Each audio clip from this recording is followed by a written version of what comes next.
इसलिए ठीक है। सभी को दिख रहा है? गुड मॉर्निंग सभी को। थोड़ा सा कनेक्शन और स्पीड कम ज्यादा हो रही थी, अब ठीक है। आप सभी लोग टाइम पर आ जाइए कीजिए, क्योंकि फिर बहुत देर तक आप लोग आते हैं, स्टार्ट कर देते हैं, तो कई लोगों का छूट भी जाता है शुरू का। ठीक है।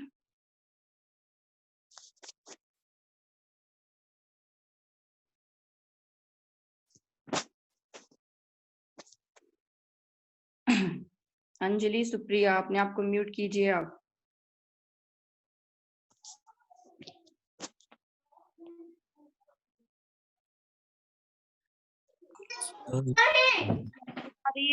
हमको बाहर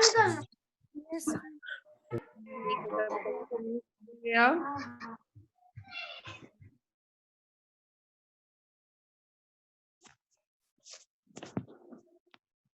देखिए, आज का हमारा टॉपिक है इंक्लूसिव टीचर कॉम्पिटेंसीज, क्वालिटीज या एबिलिटी। ठीक है, जो कल हम लोग पढ़ रहे थे, उसी के आगे में ये भी है।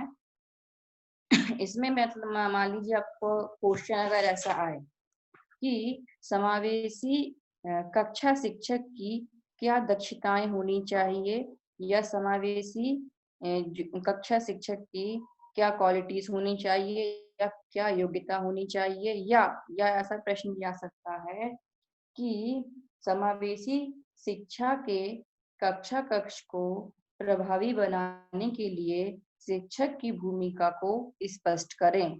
ठीक है, प्रश्न ऐसा आ सकता है, आपको बता दिया कि अगर आपसे पूछा जाए कि समावेशी जो टीचर है, इंक्लूसिव टीचर है, उसमें कौन कौन सी योग्यताएं या क्षमताएं, ठीक है, या दक्षताएं होनी चाहिए, तो उसी के बारे में हम आज सब डिस्कस करेंगे कि कौन कौन सी खूबियां ऐसे टीचर्स में होनी चाहिए अगर वो अपनी क्लास को एक समावेशी क्लास की तरह बनाना चाहता है तब। ठीक है, तो देखिए इसमें पहला लिखा हुआ है विषय वस्तु संबंधित दक्षता, कंटेंट रिलेटेड कॉम्पिटेंसी। ठीक है, ये हम क्या पढ़ रहे हैं? टीचर के गुण हैं, गुण क्वालिटीज हैं, समावेशी टीचर की क्वालिटीज हैं। अगर आप परीक्षा में पूछा जाए, प्रश्न आए कि समावेशी शिक्षा के कक्षा कक्ष को प्रभावी बनाने के लिए शिक्षक की क्या भूमिका होनी चाहिए, तब आप इन सब पॉइंट्स को डील करेंगे वहां पे। ठीक है, तो इसमें पहला पॉइंट है विषय वस्तु संबंधित दक्षता। इसमें क्या होता है कि जो टीचर है, अध्यापक है, ठीक है, वो जो भी विषय पढ़ाने जा रहा है, मैथ, साइंस, इंग्लिश, हिंदी, जो भी विषय का वो टीचर है, उसे अपने विषय की, अपने सब्जेक्ट की अच्छे से जानकारी होनी चाहिए। ठीक है, यही नहीं, उसे संबंधित विषयों का ज्ञान भी होना चाहिए। ठीक है, सामान्य ज्ञान तो देखिए सबको होता है, अपने जो सब्जेक्ट टीचर है अपने सब्जेक्ट का भी उसको ज्ञान है, पर सब्जेक्ट टीचर का जो ज्ञान है अपने विषय का, उसको जो ज्ञान है वो कैसा होना चाहिए? डीप नॉलेज होनी चाहिए उसकी, है ना।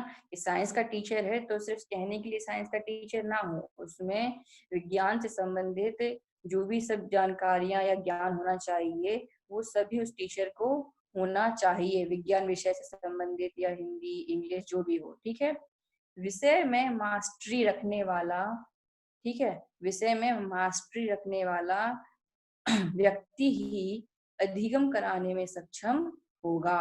मतलब जिस शिक्षक को अपने विषय का ज्ञान अच्छे से होगा, वो बच्चों को बहुत ही अच्छे तरीके से उस विषय का ज्ञान दे पाएगा, विषय से संबंधित सभी प्रकार के प्रश्न, समस्याओं का निदान कक्षा में बच्चों के समक्ष कर पाएगा। ठीक है, तो विषय वस्तु से संबंधित दक्षता उसमें होनी चाहिए।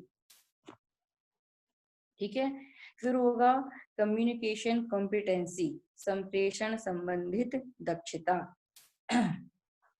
ये तो सबसे इम्पोर्टेंट है ना, कि अगर टीचर आ रहा है, क्लास में आता है, तो सबसे पहले आप बच्चों से क्या करता है? कम्युनिकेट ही करता है। तो ये वाली क्वालिटी, सारी क्वालिटीज तो होनी चाहिए, पर जो मोस्ट इम्पोर्टेंट क्वालिटी है वो कम्युनिकेशन की ही है, कि एक टीचर को बहुत अच्छा कम्युनिकेटर होना चाहिए, ठीक है ना, वक्ता होना चाहिए, बोलने वाला होना चाहिए, समझाने वाला होना चाहिए, ठीक। ये बच्चों से वो इंटरेक्ट करे, आसानी से बच्चे उससे इंटरेक्ट करें, मतलब उन दोनों के बीच में अच्छा कम्युनिकेशन हो। ये नहीं कि सिर्फ टीचर बोल रहा है और बच्चे कक्षा में सुन रहे हैं, ठीक है, ऐसा नहीं होना चाहिए।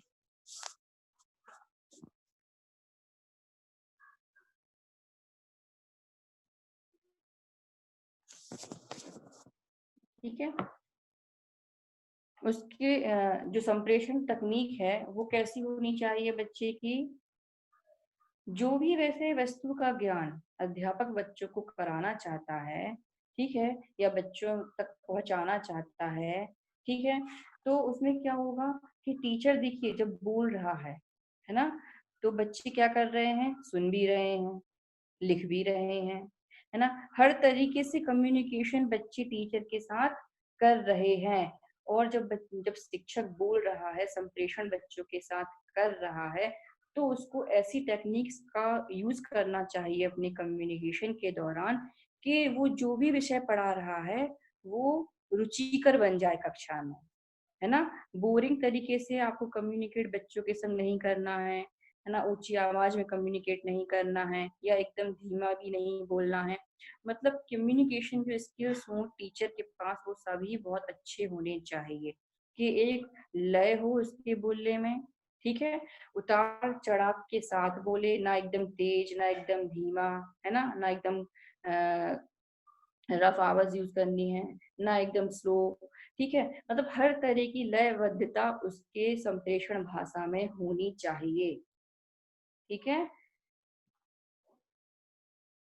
नेक्स्ट है इसका competencies related to other educational activities, अन्य शैक्षणिक क्रियात्मक दक्षताएं, ठीक है।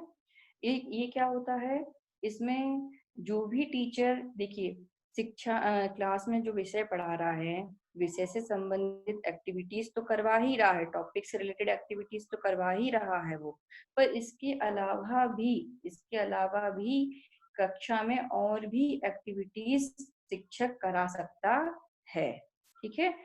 कि मान लीजिए आपका टॉपिक आप पढ़ा रहे हैं, कोई भी टॉपिक आपका खत्म हो जाता है, उसके बाद आप संबंधित टॉपिक से, ठीक है, या किसी अन्य टॉपिक से जो आपने पिछली कक्षा में पढ़ाया हो, उससे संबंधित किसी प्रकार की क्रियाएं आप बच्चों से कक्षा में करवा सकते हैं, ठीक है। और टीचर को जो भी वो एक्टिविटी कराता है उसमें टीचर को कैसा होना चाहिए, निपुण होना चाहिए। वो जो भी एक्टिविटी करा रहा है उसकी जानकारी, उसका पूरा ज्ञान वो बच्चे को दे सके। ये नहीं कि क्रिया दे दी कि आपको मॉडल बना के लाना है, और टीचर एक मॉडल सामने प्रस्तुत कर दिया क्लास में, पर उस मॉडल के बारे में एक्सप्लेन बच्चों के समक्ष कर ही नहीं पा रहा है, ठीक है। तो ये क्या होगा, तो बच्चे उस चीज से जुड़ नहीं पाएंगे, उस क्रिया में सम्मिलित नहीं हो पाएंगे। जब टीचर उसके बारे में बता ही नहीं पाएगा, एक्टिविटी के बारे में उसका ज्ञान ही नहीं होगा, तो वो बच्चे उस एक्टिविटी से नहीं जुड़ पाएंगे, ठीक। तो टीचर में अन्य शैक्षिक क्रियात्मक दक्षताएं होनी चाहिए, मतलब जो और भी शिक्षा से जुड़ी हुई गतिविधियां होती हैं, ठीक है, एक्टिविटीज होती हैं, उनको कराने का गुण भी शिक्षक में होना चाहिए। जैसे कक्षा में वो डिबेट करा सकता है ना, या किसी टॉपिक पे बच्चों से कह सकता है कि आप इस पर विचार प्रस्तुत कर सकते हैं या निबंध लिख सकते हैं, है ना या इस प्रकार की कई सारी चीजें जो शिक्षक है वो बच्चों से करवा सकता है। एजुकेशनल टूर भी करवा सकता है ना, या समय समय पर हर महीने कोई ना कोई फेस्टिवल्स होते रहते हैं, उनके बारे में भी बच्चों के साथ जुड़कर वो किसी एक्टिविटी को तैयार कर सकता है, ठीक है। तो ये एजुकेशनल से रिलेटेड हो गई, अन्य एक्टिविटी भी इसमें शामिल हो जाएंगी। फिर competencies to develop teaching learning material, शिक्षक में ये गुण भी होना चाहिए कि वो शिक्षण अधिगम सामग्री का निर्माण कर सके। ठीक है, क्या गुण होना चाहिए कि वो शिक्षण अधिगम सामग्री का निर्माण कर सके। ठीक, कि मान लीजिए आपको कोई टॉपिक पढ़ाना है, आप एक मैथ पढ़ा रहे हैं, है ना, मैथ में आप ट्राइंगल्स पढ़ाते हैं, ट्राइंगल्स के कई सारे आप प्रकार समझा रहे हैं बच्चों को, तब आप क्या कर सकते हैं, उससे रिलेटेड टीएलएम का प्रयोग कर सकते हैं वहां पर। मतलब कैसे, आप ऑब्जेक्ट, ठीक, कि आप ट्रायंगल शेप्स के कई सारी चीजें होती हैं उनको बच्चों को दिखा सकते हैं, क्योंकि आप बोर्ड पर बना रहे हैं तब तो वो सिर्फ एक ही चीज देख रहा है, साइड से ही देख रहा है। पर अगर आप triangle shape, square shape, cube shape, जो भी आप पढ़ाना चाह रहे हैं, वैसी ही शेप्स आप ओरिजिनल, है ना, उनको लाके बच्चों के समक्ष अगर रख देंगे या उन बच्चों को दिखा देंगे, तो वो उस शेप को सभी डायमेंशन से देख सकेंगे, है ना, घुमा के, उल्टा सीधा, सभी तरफ से देख पाएंगे कि हाँ ये शेप कैसी होती है। ठीक है, क्योंकि जब हम ट्रायंगल पढ़ा रहे हैं, बोर्ड पे ट्रायंगल बना दिया, तो बच्चे को नीचे की सरफेस थोड़ी दिख रही है कि नीचे भी कुछ सरफेस होती होगी ट्रायंगल की, है ना। वो सिर्फ, ये उन बच्चों के लिए बहुत जरूरी है ये सब शिक्षक में क्वालिटीज होना। देखिए, समान बच्चा तो सीख रहा है, प्रतिभाशाली भी सीख रहा है, पर आपकी कक्षा में जो कुछ विशेष बच्चे पढ़ रहे हैं, ठीक, विशेष बच्चे पढ़ रहे हैं, उन सभी की उन सभी को अच्छी शिक्षा देने के लिए, या उन सभी की जो भी समस्याएं हैं, कंफ्यूजन्स हैं, उनको दूर करने के लिए आपको ये सब चीजें जरूर अपनाना चाहिए। सभी बच्चों के लिए अपनाना चाहिए, उन बच्चों के लिए खासकर अपनाना चाहिए। ठीक, इन सब चीजों से फायदा सभी को होगा, ऐसा नहीं है कि सिर्फ विशिष्ट बच्चों को होगा, सभी को होगा। ठीक है, तो टीएलएम में आप चार्ट के माध्यम से पढ़ा सकते हैं, है ना, किसी चित्र के माध्यम से पढ़ा सकते हैं, मॉडल बनाकर ले जा सकते हैं, कई प्रकार की चीजें आप कर सकते हैं उस टीचिंग को प्रभावी बनाने के लिए। ठीक, उस संबंधित विषय के शिक्षण को प्रभावी बनाने के लिए आप उस संबंधित विषय से जुड़े हुए कई प्रकार की चीजें बच्चों के समक्ष पेश कर सकते हैं। ठीक है, कि आप घड़ी, मान लीजिए समय देखना सिखा रहे हैं बच्चों को, ठीक, तो आप क्या कीजिए, या तो घड़ी आप ब्लैक बोर्ड पर बनाएंगे, या आप उनको घड़ी ऐसा ऑब्जेक्ट के रूप में भी बच्चों के सामने आप दिखा सकते हैं कि देखो ये 3 कांटे होते हैं, ये सेकंड का होता है, मिनट का होता है, घंटे का होता है। तो इस तरीके से क्या होगा, आप बच्चों को बेहतर तरीके से समय देखना सिखा पाएंगे। समझ गए कि टीएलएम में टीचिंग लर्निंग मटेरियल अगर आप अच्छे अच्छे यूज करोगे, तो वो आपके शिक्षण को कक्षा में कैसा बना देगा, बहुत ही प्रभावी बना देगा। ठीक, फिर इसमें है कॉन्टेक्चुअल कॉम्पिटेंसीज, संदर्भगत दक्षताएं। ठीक है, इसमें देखिए, आपका, आप बुक्स पढ़ते हैं, है ना, बुक्स में कई सारे कंटेंट होते हैं आपके, है ना, विषय से संबंधित कई सारे कंटेंट होते हैं। तब वहां पर जो शिक्षक है, उसे उस कंटेंट यानी आधारभूत प्रत्ययों का ज्ञान होना बहुत जरूरी है। कि विज्ञान विषय वो पढ़ा रहा है, पर विज्ञान में भी कई सारी चीजें हैं, है ना। एक विज्ञान हम कहें तो उसमें देखिए, रसायन विज्ञान, भौतिक विज्ञान, जीव विज्ञान, जंतु विज्ञान, है ना, वनस्पति विज्ञान, इस तरीके से कई सारी चीजें आ गई कि नहीं आ गई। ठीक, पर वो जो पढ़ा रहा है उसको अपने कंटेंट, अपनी पाठ्य वस्तु का ज्ञान बहुत ही आवश्यक है। कि अगर वो जीव विज्ञान, विज्ञान में जीव विज्ञान का शिक्षक है, तो जीव विज्ञान का जो कंटेंट वो पढ़ाएगा, उसको उस कंटेंट की अच्छी नॉलेज होनी चाहिए। ठीक है, इसके बाद है संकल्पना को स्पष्ट करने की दक्षता, कॉम्पिटेंसी ऑफ क्लैरिफाई कॉन्सेप्ट। ठीक है, अब देखिए, संकल्पना में क्या होता है कि आप तो सामान्य बच्चे हैं, प्रतिभाशाली बच्चे भी संकल्पना बना लेंगे, पर जो हमारे धीमी गति से सीखने वाले बच्चे हैं, जो जिनकी लर्निंग कैसी है, स्लो है, नॉर्मल बच्चों से कम सीख पा रहे हैं वो, है ना। 2 4 5 बार में रिपीट करो तब उनको समझ में आता है। ऊपर से कॉन्सेप्ट फॉर्मेशन नहीं होता है दिमाग में उनके, है ना। कोई चीज कहो कि इमेजिनेशन यानी कल्पना शक्ति उनकी कैसी होती है, बहुत कम होती है या क्षीण होती है आम बच्चों से, सामान्य बच्चों से कक्षा के। तब आपको बच्चों के समक्ष आप कैसे कोई भी आप मतलब थ्योरी पढ़ा रहे हैं, है ना। जैसे साइंस में है, मैथ में है, आपको कई प्रकार के नियम सिखाने पड़ते हैं बच्चों को। न्यूटन का गति का नियम हो गया, है ना, गुरुत्वाकर्षण का नियम हो गया। तो आप बोल दिए गुरुत्वाकर्षण होता है, उसकी थ्योरी समझा दी आपने, बच्चों को समझ में आया कि है किस चिड़िया का नाम गुरुत्वाकर्षण, क्या है ग्रेविटेशनल फोर्स, नहीं जानेंगे। हाँ, अगर आप इस संकल्पना को, इस कॉन्सेप्ट को एज अ एग्जाम्पल जब बच्चों के सामने प्रस्तुत कर देंगे, तब इस कॉन्सेप्ट को, ग्रेविटेशनल कॉन्सेप्ट को, गुरुत्वाकर्षण के जो संकल्पना है, जो सिद्धांत है, उसको बच्चे जब एग्जाम्पल के माध्यम से समझेंगे तो वो दिमाग में एक इमेज क्रिएट कर पाएंगे कि हाँ, जब कोई भी चीज हम गिराते हैं ऊपर से तो वो नीचे ही क्यों गिरती है, क्या उसके पीछे कारण है।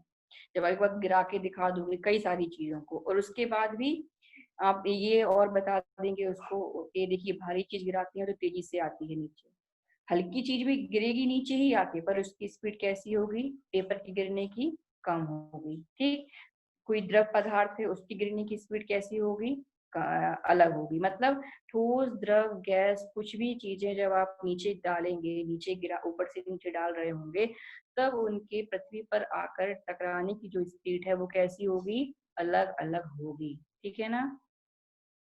तो जब आपका इतना कॉन्सेप्ट क्लियर होगा तब तो बच्चे का आप कॉन्सेप्ट क्लियर कर पाएंगे। ठीक है, तब बच्चा इमेजिनेशन यानी कल्पना कर पाएगा कि हाँ, चीजें ऐसी क्यों होती होंगी, इसके पीछे क्या नियम, क्या सिद्धांत पीछे से काम करते हैं। तब आप उस गुरुत्वाकर्षण का जो नियम है उसको बहुत अच्छे तरीके से बच्चों को समझा देंगे और वो समझ भी लेगा। ठीक है, फिर इसमें है मूल्यांकन आधारित दक्षता। मूल्यांकन आधारित दक्षता, इसमें क्या होगा कि देखिए, मूल्यांकन करना किसी भी शिक्षक का सबसे बहुत इम्पोर्टेंट चीज होती है ना, मूल्यांकन करना।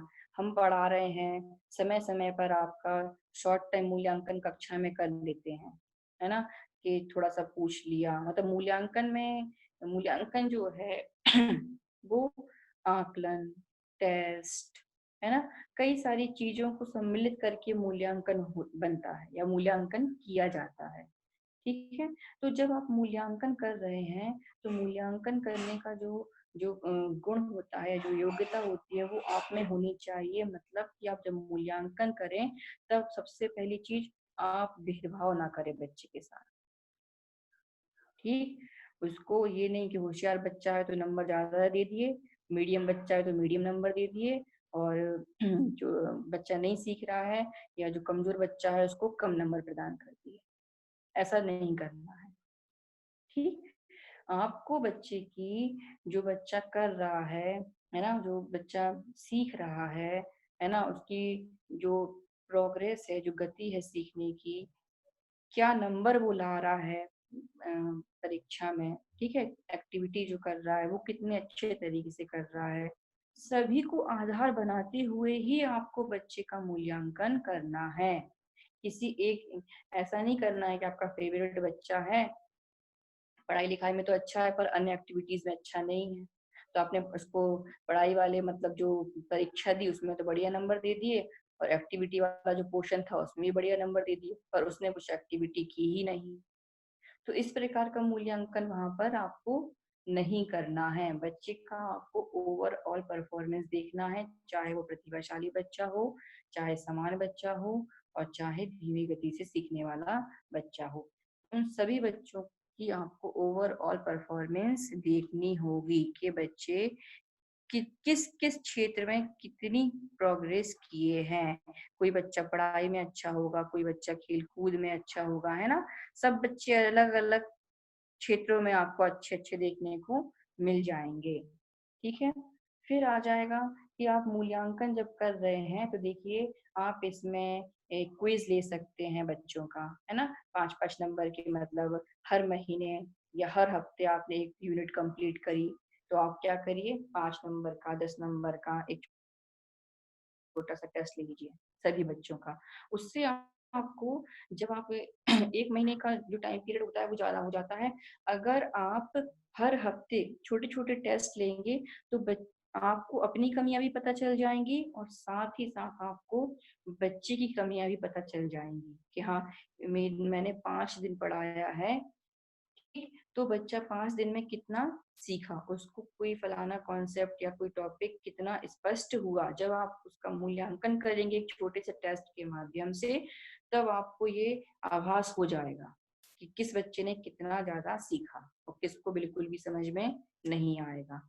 तो ये चीज छोटे छोटे रूपों में स्टेप बाय स्टेप करने का फायदा क्या होगा कि मान लीजिए जो हमारी कक्षा का कमजोर बच्चा है, उसके साथ आप थोड़ा सा मेहनत करके उसको भी उन समान बच्चों के साथ लाकर खड़ा कर पाओगे।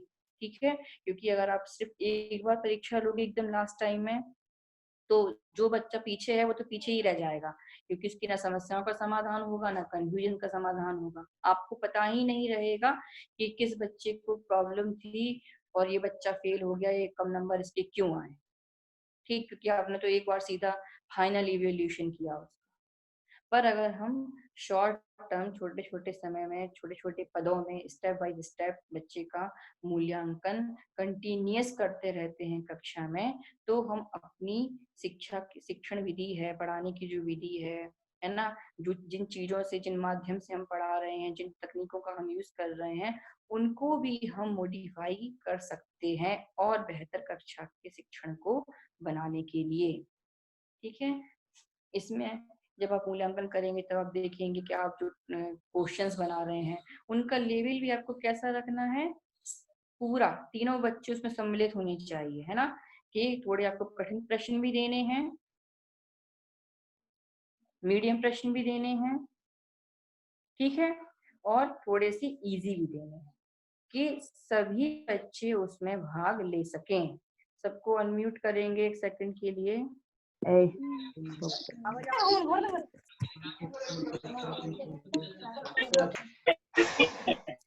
आवाज आ रही है? Yes ma'am. Yes, ma'am. दिख रहा है? Yes ma'am.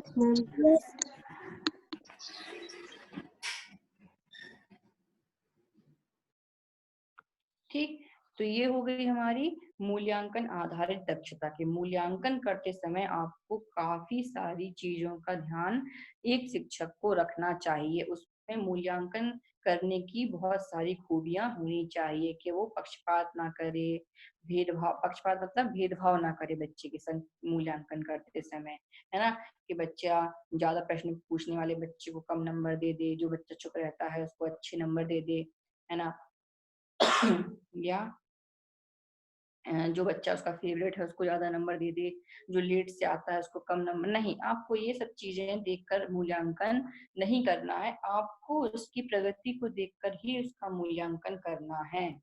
ठीक है, फिर आ जाएगा इसमें प्रबंध संबंधी दक्षता। ठीक, मैनेजमेंट रिलेटेड कॉम्पिटेंसीज।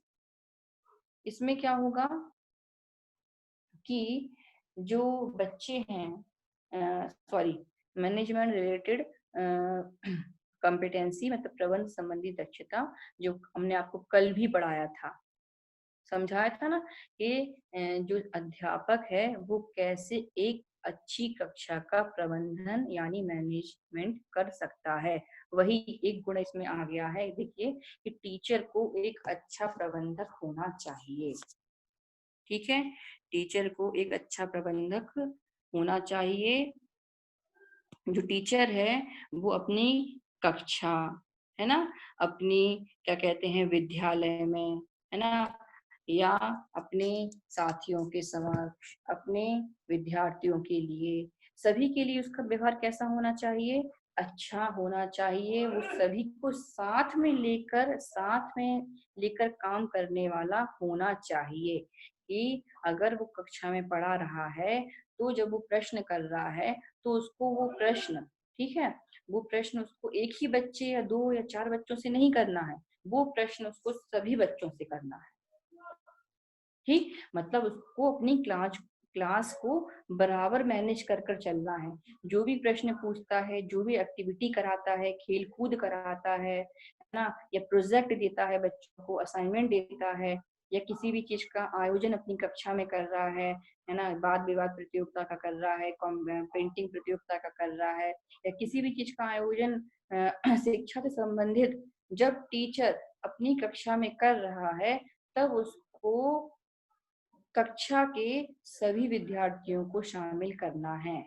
ठीक, कक्षा के सभी विद्यार्थियों को शामिल करना है, तभी हम कहेंगे कि हाँ, वो जो टीचर है वो एक अच्छा मैनेजर है, अपनी क्लास का एक अच्छा मैनेजर है, अपनी क्लास को बहुत ही अच्छे तरीके से मैनेज करता है। ठीक, उसके बाद आप जब खेलकूद कराते हैं, तब खेलकूद कराते समय आप बच्चों के जो ग्रुप हैं, पहले ही बताया है, ग्रुप आपको कैसे बनाने हैं, ऑल्टरनेट बनाने हैं। सभी प्रकार की खूबी वाले बच्चे आपको ग्रुप में रखने होंगे। ये नहीं कि अच्छे अच्छे बच्चे चुन लिए और जो बच्चे थोड़े कमजोर हैं उनको छोड़ दिया। उनको भी आपको लेना है, उनके संग प्रैक्टिस करवानी पड़ेगी, मेहनत करनी होगी, तो वो बच्चे भी उन्हीं बच्चों जैसे अच्छे बन जाएंगे। ठीक है, फिर इसमें नेक्स्ट है अभिभावकों के साथ सह कार्य करने की दक्षता। ठीक है, देखिए जैसे आप लोग के पेरेंट्स हैं, ठीक है, समय समय पर क्या होता है समय समय पर क्या होता है कि जो टीचर है, ठीक, वो जो हमारे कमजोर बच्चे हैं या बहुत ज्यादा प्रतिभाशाली बच्चे हैं, वैसे सबके साथ करना चाहिए, ऐसा नहीं है कि इन्हीं बच्चों के साथ करना चाहिए। टीचर को पेरेंट्स टीचिंग मीटिंग जो है वो क्लास के सभी बच्चों के माता पिता के संग अरेंज करनी चाहिए। ठीक है, अंजलि आपका माइक ऑन दिखा रहा है।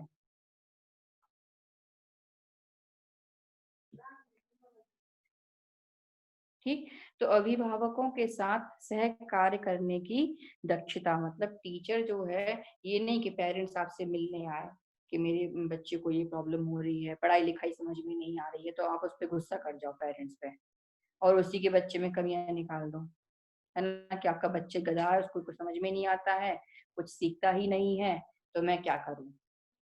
ये नहीं करना है, आपको अभिभावकों को साथ में लेकर चलना है, उनकी समस्याओं को सुनना है। ठीक, बीच में आप लोग हैंड रेस करते हैं तो कोई कारण के लिए किया करो, ऐसे ही मत कर दिया करो, है ना। अंजलि अपना माइक आपका म्यूट नहीं दिखा रहा है, म्यूट कर लो उसको। ठीक, तो अभिभावकों के साथ मिलकर काम करने की जो क्वालिटी है वो एक अच्छे या एक समावेशी शिक्षक में जरूर होनी चाहिए, क्योंकि समावेशी जो शिक्षक है ना, उसको तो सभी स्टूडेंट के संग डील करनी है ना, होशियार बच्चे के साथ भी करनी है, समान बच्चे के साथ भी करनी है, और जो बच्चा धीमी गति से सीखने वाला है या कमियां हैं जिस बच्चे में, या डिसेबल बच्चा है, उसके साथ भी डील करनी है। ठीक, क्योंकि समावेशी कक्षा क्या है, जिसमें सभी बच्चे एक साथ बैठकर शिक्षा ग्रहण करते हैं, मतलब जिन बच्चों में कुछ कमियां हैं उन्हें हम स्पेशल क्लासेस में नहीं भेजते हैं। ठीक है, जिन बच्चों में कमियां हैं, मतलब थोड़ी बहुत कमियां हैं, ज्यादा कमी नहीं है, थोड़ी बहुत कमियां हैं, तो हम कोशिश क्या करते हैं कि उन बच्चों को अपनी ही क्लास में बैठाकर पढ़ाएं, समान कक्षा में ही बैठाकर पढ़ाएं। ठीक है, तो अगर आप अभिभावकों के साथ मिल बांट कर काम करेंगे या अभिभावकों को साथ में लेकर चलेंगे, तब जो बच्चे समस्यात्मक बालक होते हैं कक्षा में, है ना, प्रॉब्लमेटिक चाइल्ड्स भी हमारी कक्षा में होते हैं, तब आप पता कर पाओगे कि इस बच्चे को आखिर प्रॉब्लम है क्या। ठीक, क्योंकि स्कूल में तो वो कुछ टाइम पीरियड के लिए है, तब आप उसके बारे में जानकारी उसके अभिभावक से बहुत अच्छे से प्राप्त कर सकते हो, पर इसके लिए आपको पेरेंट्स के संग जुड़ना भी होगा। ठीक है, फिर अधिगम कर्ता के प्रति प्रतिबद्धता। अधिगम कर्ता कौन, आप लोग लर्नर्स, छात्र छात्राएं। ठीक, तो इनके प्रति भी टीचर्स की रिस्पॉन्सिबिलिटी होती है। ठीक है, बालक जो है या बच्चा जो सीखता है तो वो देखिए सीखेगा कभी, जब आप विषय को, कक्षा को रुचिकर बनाकर रखेंगे, है ना। अगर आप हमने आज आपको ये टॉपिक पढ़ा दिया, फॉर एग्जाम्पल देखिए हमने आज आपको टॉपिक पढ़ा दिया ये वाला, ठीक, और कल भी हम आपको यही सेम टॉपिक पढ़ाएं, तब क्या होगा, आप लोग भाग जाओगे कि अरे मैडम ने तो कल यही पढ़ाया था, आज फिर पढ़ाने बैठ गई है। तब आपकी रुचि इसमें नहीं होगी, आप फोन को ऑन करोगे और अपने अपने काम में लग जाओगे कि बोलते रहो। ठीक, तो आपको सेम चीज बार बार रिपीट नहीं करनी है। ठीक है, बच्चे जो होते हैं वो हर दिन नया पढ़ने के लिए उत्सुक रहते हैं कि आज मैं पढ़ूंगा, आज मेरी कक्षा है तो मुझे कुछ नया सीखने को मिलेगा। जो चीज वो सीख चुके हैं उसका रिवीजन टीचर को कब करना है, लास्ट में, जब उसका ओवरऑल सिलेबस खत्म हो जाएगा। ठीक, तब बच्चा बहुत रुचि से आपका वो जो आप रिवीजन कराओगे ना उसको भी बहुत अच्छे से करेगा। क्यों?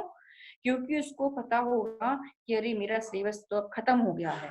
अब जब रिवीजन टीचर कराएंगे तो इसमें जो बच्चे क्लास अटेंड नहीं कर पाए, जिनका किसी कारणवश कोर्स छूट गया, तब उन बच्चों का रिवीजन हो जाएगा, और रिवीजन होगा तो उनका जो ज्ञान है संबंधित विषय के प्रति वो और अधिक मजबूत हो जाएगा। पर डेली क्लासेस में ये करना उचित नहीं है। ठीक है, आपको अधिगमकर्ता लर्नर्स की रुचि और आवश्यकताओं का ध्यान रखना है पढ़ाते समय कक्षा में डेली। ठीक है, अगर बच्चे पढ़ते पढ़ते थक जा रहे हैं तो आपको वही पढ़ाई को अपनी स्टॉप कर देना है।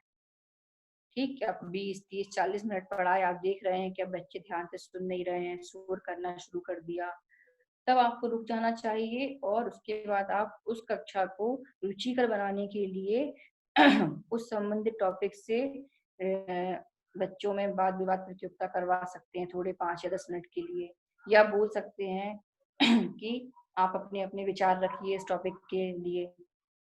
ठीक है, तो कहने का सेंस ये है कि छात्र छात्राओं को आपको कक्षा में जो है एक्टिव रखना है, उनके लिए भी आपकी कुछ रिस्पॉन्सिबिलिटी है, क्योंकि आज के समय में हम बात करते हैं चाइल्ड सेंटर्ड एजुकेशन की। ठीक है, ना कि टीचर सेंटर्ड एजुकेशन। ठीक, आपको अपनी रुचि का नहीं पढ़ाना है, आपको बच्चों की रुचि और आवश्यकताओं के अनुसार पढ़ाना है। अगर बच्चे को आज का टॉपिक समझ में आ गया है तो आपको कल का टॉपिक नया रखना चाहिए, और कल का टॉपिक जब आप पढ़ा ले तब आप लास्ट में पास्ट टॉपिक के बारे में बच्चों से पूछ सकते हैं, या स्टार्टिंग की क्लास में थोड़ा सा पूछ सकते हैं कि बच्चों कल का आपको समझ में आया, वो कहेंगे हाँ आ गया, तो आप अपना नया टॉपिक शुरू कर दीजिए। ठीक है, तो इससे क्या होगा, बच्चे एक्टिव रहेंगे कि हाँ टीचर उनसे कम्युनिकेट कर रहा है, उनकी समस्याओं, प्रश्न, है ना, उनकी जिज्ञासाओं, उत्सुकताओं की के आंसर टीचर कर रहा है, तो वो एक्टिव रहेंगे और सीखेंगे। और वहीं जब आप ये सब काम करना बंद कर दोगे, कोई रिस्पॉन्स बच्चे को नहीं दोगे, तो बच्चा भी आपसे कट जाएगा। ठीक है। उसके बाद एक चीज और होती है, जब लर्नर जो विद्यार्थी है कक्षा में सवाल पूछता है, ठीक है, तो कई टीचर्स क्या होते हैं बच्चे को एट द टाइम आंसर नहीं दे पाते हैं, ठीक, तुरंत जवाब नहीं दे पाते हैं। तब जो बच्चे हैं वो कतई ये ना सोचें कि जो शिक्षक है उसको उसका उत्तर आता नहीं है, ठीक, या शिक्षक जानता नहीं है या उसको ज्ञान नहीं है। कभी कभी बच्चों की जो बच्चे आंसर किए, सॉरी प्रश्न किए, उनका उत्तर ना देने के शिक्षक के पास कई कारण हो सकते हैं। अगर आपका प्रश्न टॉपिक से रिलेटेड है तब टीचर आपका आंसर देगा, पर आपका प्रश्न टॉपिक से रिलेटेड नहीं है तो वो उसका आंसर नहीं देगा। क्यों नहीं देगा? क्योंकि अगर वो आपका आंसर देगा तो बच्चे और आप, ठीक, जिस टॉपिक को पढ़ा रहे थे आप सभी का दिमाग उस टॉपिक से हट जाएगा। अब आप दूसरे जो जिस बारे में प्रश्न किया गया उसकी चर्चा होने लगेगी। तो क्या हुई, जो निरंतरता चल रही थी टॉपिक से रिलेटेड कक्षा में वो वहां टूट जाएगी और बच्चा उस ज्ञान को नहीं समझ पाएगा, बीच में टूट गई ना वो चीज। ठीक है, उसके बाद हम देखेंगे कि जब बच्चा कोई प्रश्न किया तो आपको सहनशील होकर उसके प्रश्न को शांति से सुन लेना है। अगर आपको जवाब नहीं आता है तो आप बच्चों से कह दीजिए कि मैं आपको इसका उत्तर कल बताऊंगा, ठीक है। या बच्चा प्रश्न एकदम कक्षा खत्म हो रही है, बिल्कुल 2 3 4 मिनट बच्चे हैं तब पूछ रहा है, तब आप क्या कहेंगे कि अभी कक्षा का टाइम खत्म हो गया है, हम आपको इसका उत्तर कल की कक्षा में बता देंगे। बजाय इसके अपोजिट उत्तर देने के कि चिल्ला दिए, गुस्सा कर दिए, है ना, ये क्यों पूछ रहे हो हमसे, ऐसा वैसा, मतलब कुछ भी नॉनसेंस आंसर आपको वहां पर बच्चे को नहीं देना है। ठीक, नॉनसेंस आप उत्तर बच्चे को देंगे तो जो इमेज है आपकी वो वैसी ही वो बच्चा क्रिएट कर लेगा अपनी माइंड में, ठीक है। फिर इसका नेक्स्ट पॉइंट है कमिटमेंट टू बेसिक वैल्यूज, ठीक, मूलभूत मूल्यों के प्रति प्रतिबद्धता। ठीक, मतलब टीचर में क्वालिटीज अगर हैं, अच्छी क्वालिटीज हैं और उसको नहीं भी है तो रखना चाहिए। ठीक, ये भी जान लो कि अगर आप में अच्छे गुण नहीं है पर आप एक टीचर हैं, एक शिक्षक बनने जा रहे हैं, तो आप में अच्छे गुणों का होना बहुत जरूरी है। अच्छाई और बुराइयां सभी में होती हैं, पर एक ऐसा टीचर होने के नाते आप में अच्छे गुणों का समावेश होना बहुत जरूरी है, क्योंकि बच्चे आपको फॉलो करते हैं। ठीक, तो जब टीचर पढ़ा रहा है तब उसका हर चीज, बोलने का तरीका, है ना, बात को या विषय को आपके सामने प्रस्तुत करने का तरीका, अलग अलग टीचिंग टेक्निक्स को अपनाने का तरीका, उसके बाद वो जो मूल्यांकन कर रहा है उसमें वो भेदभाव नहीं कर रहा है, टाइम पे क्लास में आता है, टाइम से कक्षा में से चला जाता है, ये सारी क्या हो जाएंगी, उसकी क्वालिटीज हो जाएंगी। ठीक, कि बच्चों की समस्या का समाधान कर रहा है और बच्चों से जब कक्षा में है तो एक जो इंटरेक्ट कर रहा है वो एक मित्रता की भावना से इंटरेक्ट कर रहा है, ना कि एक टीचर स्टूडेंट रिलेशनशिप के रूप में। वो एक मतलब फ्रेंडली इन्वायरमेंट क्रिएट करने वाला होना चाहिए कक्षा में। ठीक, बच्चों से जब बातचीत कर रहा है तो जो आपकी भाषा है, जो शब्द है वो अच्छे होने चाहिए। लोकल लैंग्वेज आप यूज ना करें तो बहुत अच्छा होगा। शब्दों का उपयोग मर्यादा में रहकर आपको बच्चों के समक्ष करना है, ठीक है। उसके बाद आप कक्षा में जब आ रहे हैं तो नियमित रूप से समय पर पहुंचे, नियमित रूप से कक्षा को टाइम पर खत्म भी करें। ठीक, बच्चों से भी आप यही बोलें कि आपको समय पर कक्षा में आना है और नियमित रूप से कक्षा अटेंड करनी है, ठीक है। इसके साथ साथ कर्तव्य निष्ठा, सेवा भावना का भाव, ठीक है, ईमानदारी, ये सब गुण भी शिक्षक में होने चाहिए। ठीक, ये सब क्या हो जाएंगी, टीचर्स की वैल्यूज हो जाएंगी। ठीक,